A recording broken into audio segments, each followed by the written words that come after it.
اسی طرح جو ایجنٹ یا ڈسٹریبیوٹر ہے اس کے جو رائٹس ہیں اور جو آبلیگیشنز ہیں وہ متعلقہ ہوتے ہیں کچھ ایشوز سے، اور وہ ایشوز ہو سکتے ہیں لائک کانٹریکٹ ارینجمنٹ، یعنی کہ is the right of the importer اور دا ایجنٹ اور دا representative of the exporter that he arranges the contract, he insists to enter into an agreement with the exporter.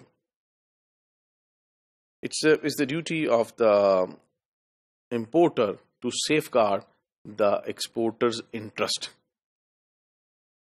For example, اگر کوئی counterfeit بن رہا ہے، کوئی fake product بن رہی ہے جو کہ کل کو ڈیمیج کرے گی ایکسپورٹر کے برانڈ کو، ایکسپورٹر کمپنی کی ریپوٹیشن کو، تو اس کو کوشش کرے جو بھی وہ ممکنہ حد تک کر سکتا ہے اس کو روکے، اس کو رکوائے اور انفارم کرے ایکسپورٹر کو.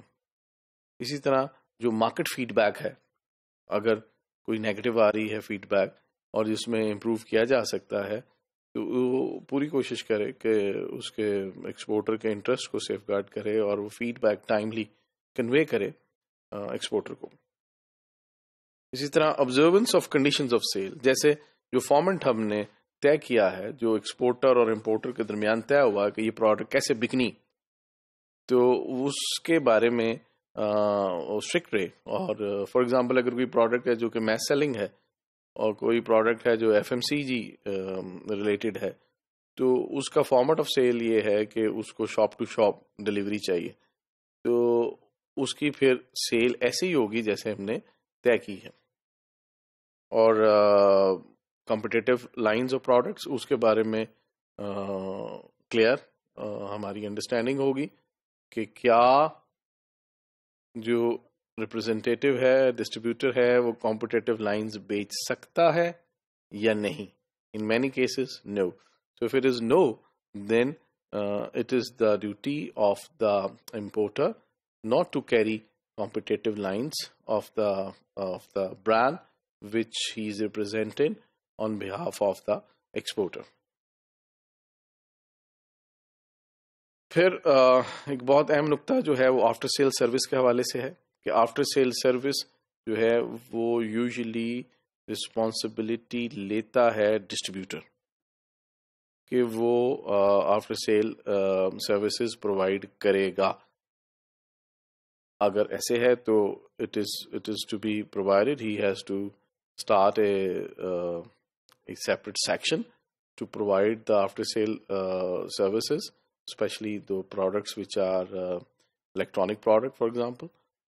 So if he is unable to do it, تو پھر اس کو یہ ایگریمنٹ میں بتانا پڑے گا کہ میں یہ پرووائڈ نہیں کروں گا، اور جو ایکسپورٹر ہے وہ سیپریٹلی انگیج کرے گی کسی اور سروس پرووائڈنگ کمپنی کو to provide the after sale services, because after services has to be there especially depending upon the type of the product.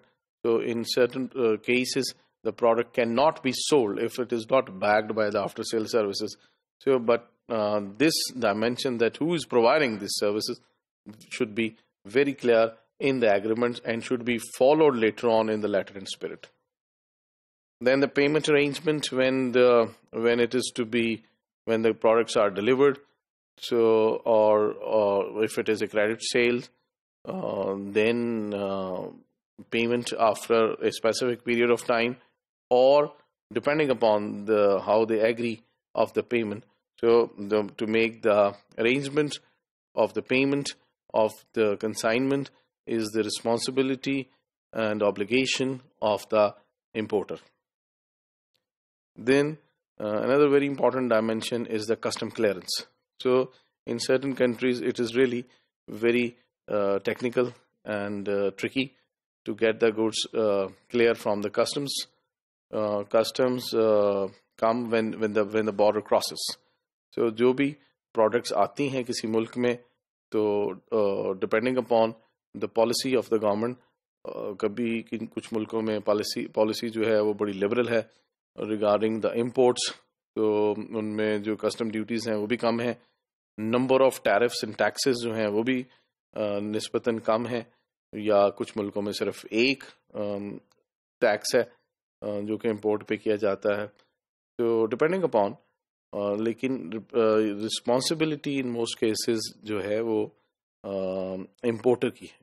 تو جو بھی ٹیکسز ہیں, جو بھی طریقہ کار ہے کسٹمز کلیئرنس کا, جو کہ عام طور پہ there is a technical body which is called custom clearing agent, تو ان کے ذریعے پروڈکٹس کو کسٹم سے کلیئر کرا کے ٹیکسز پے کر کے جو ویئر ہاؤس میں اپنے امپورٹر کے ویئر ہاؤس میں لانے کی جو ذمہ داری ہے, یہ ساری موسٹلی امپورٹر کے ذمہ ہے. So importer in most of the cases will provide this service, or so that the goods reach to the importer's warehouse after the clearance, so that they could be marketed and sold in the markets.